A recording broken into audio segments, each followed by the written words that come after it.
Bonjour à tous, merci d'être avec nous, ravi de vous accueillir pour cette deuxième journée du Paris-Saclay Summit ici à l'EDF Lab avec le soutien de la région Île-de-France et de l'agglomération Paris-Saclay ainsi que de nombreux partenaires. Alors je vous annonce aujourd'hui une deuxième journée foisonnante avec une série de tables rondes toutes plus passionnantes les unes que les autres. On va parler notamment ce matin d'alimentation et de transport mais aussi de la place des femmes dans la science et on remettra également en début d'après-midi leur prix aux lauréats du palmarès des inventeurs du point 2024. Mais avant cela, sans plus attendre, merci d'accueillir notre premier invité du jour, Thierry Coulon. Thierry Coulon, mathématicien et président du conseil d'administration de l'Institut Polytechnique de Paris par intérim. Je vous laisse la parole. Madame la sénatrice, chère Laure, Monsieur le président de l'agglomération, cher Grégoire, chers collègues, mesdames et messieurs, chers amis, ce n'est pas tous les jours qu'on célèbre une réussite, et encore mieux des perspectives enthousiasmantes qui, premièrement, concernent le territoire au sein duquel on est engagé quotidiennement, deuxièmement, ont et auront potentiellement un impact mondial, troisièmement, auquel, en ce qui me concerne, j'ai essayé de contribuer depuis une quinzaine d'années. Je ne suis pas, ou pas encore, le témoin le plus ancien des évolutions du plateau, et je ne les rejoins dans le service actif que depuis quelques mois. Mais j'ai été, dans diverses positions, un modeste acteur de quelques-unes des étapes essentielles de la construction de ce qu'on a pu appeler le cluster Paris-Saclay, et qui, du point de vue académique, repose désormais sur deux établissements de classe mondiale, l'Université Paris-Saclay et l'Institut Polytechnique de Paris, appuyés par les organismes de recherche, le CNRS, le CEA, INRIA, l'INSERM, ONERA, INRAE. Il est bon de se retourner sur cette histoire pour mieux dessiner les défis qui nous attendent et les succès que nous devons à notre pays. Je ne reviendrai pas sur le point de départ d'une propriété de collaborateurs disponible à prix cassé après la guerre, opportunité saisie par Frédéric Joliot-Curie à l'étroit avec les CEA, dans les locaux du CEA au Kremlin-Bicêtre, et par Irène Joliot-Curie, désireuse de s'émanciper de ses collègues de la Faculté des sciences de Paris. Je ne reviendrai pas non plus sur la trajectoire d'excellence de l'Université Paris-Sud et sur l'installation des grandes écoles, à commencer par Polytechnique en 1976. Mais repartons des investissements d'avenir et de l'opération d'intérêt national. D'abord, l'aménagement urbanistique du plateau de Saclay et l'incarnation de la vision de Pierre Weltz.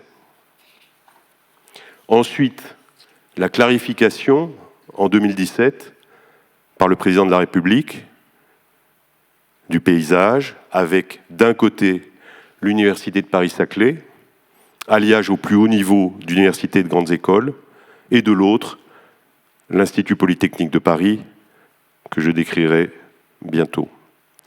Je suis convaincu, pour avoir cru au projet à 19 et pour avoir ensuite contribué à faire advenir les deux projets, qu'ils iront plus loin et surtout plus vite en bons voisins, plutôt que liés l'un à l'autre de façon rigide.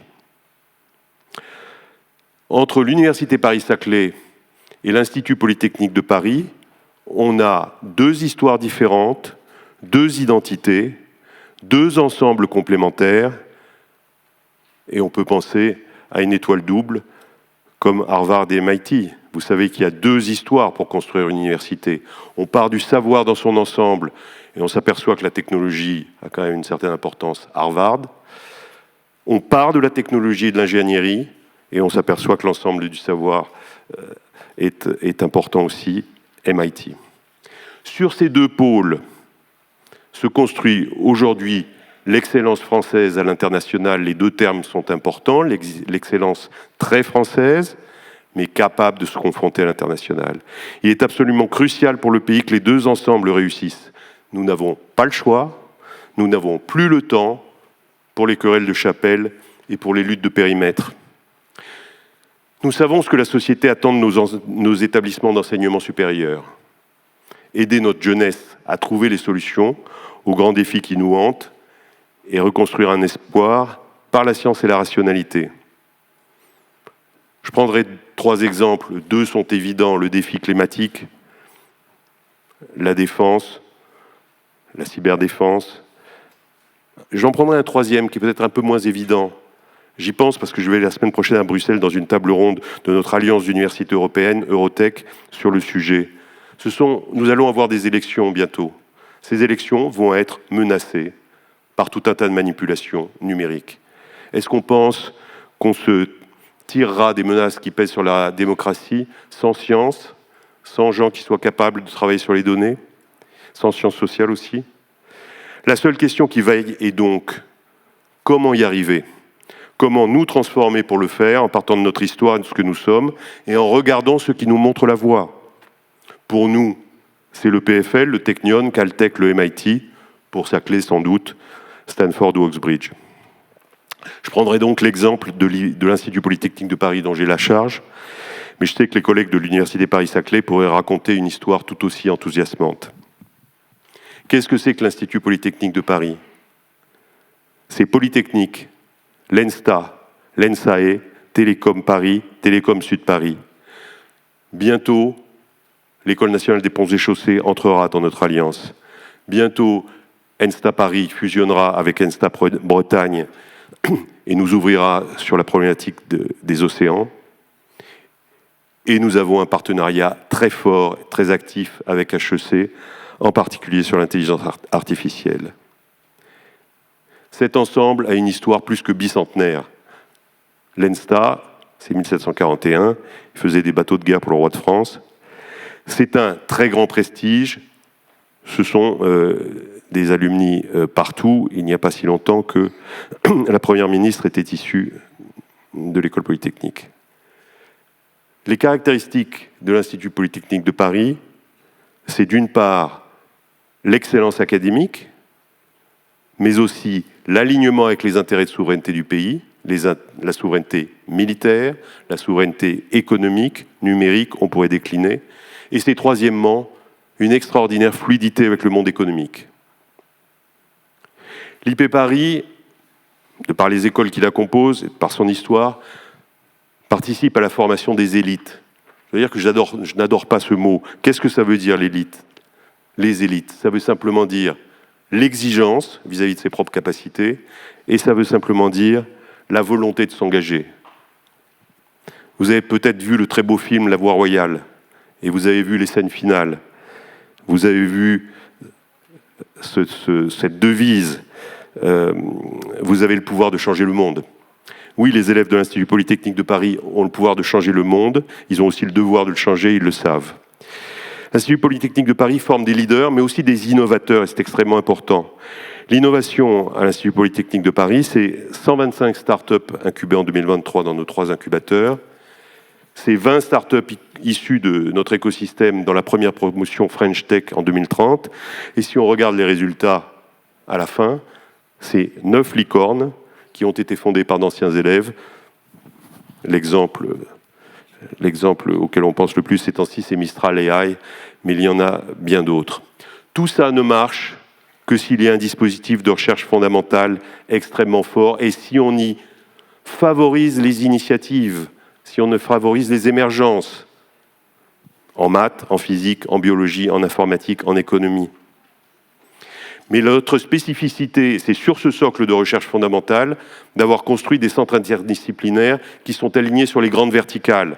Ça marche comment? On a un socle de recherche fondamentale, on repère un grand défi sociétal, le climat, l'intelligence artificielle, l'ingénierie pour la santé, la sécurité et la défense, évidemment chez nous, les matériaux, les industries culturelles créatives et bientôt les océans.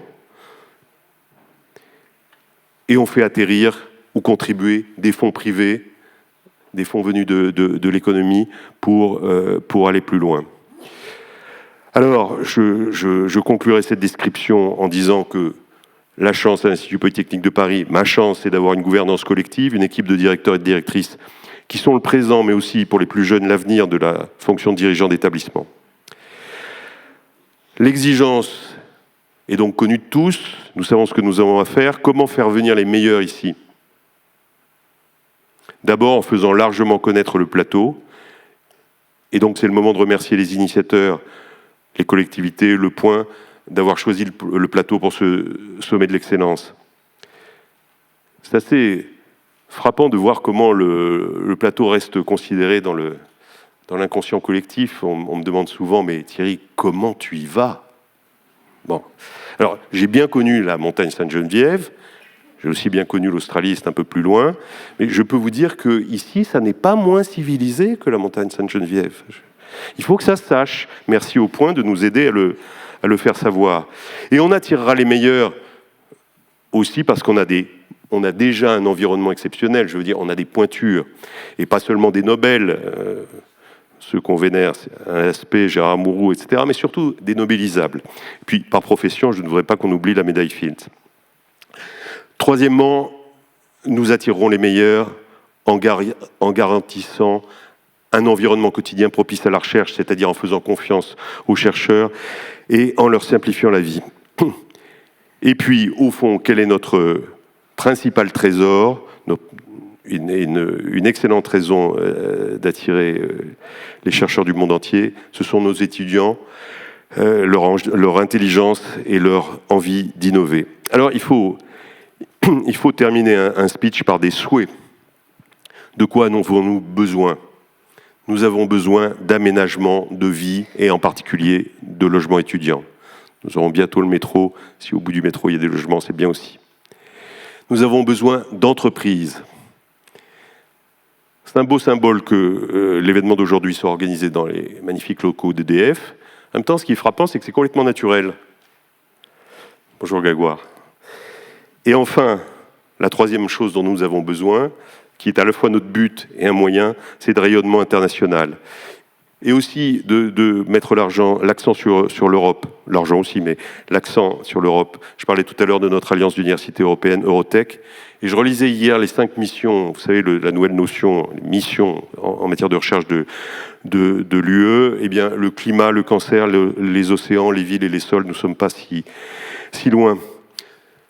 Finalement, merci à vous tous, vous nous aidez en étant présents, vous nous aiderez en parlant de nous, et nous ferons de notre mieux pour être à la hauteur. Merci. Merci beaucoup Thierry Coulon pour ce discours introductif. Eh bien écoutez, la deuxième journée du Paris-Saclay Summit, ça continue dans quelques instants. On marque une courte pause et on se retrouve. À tout de suite.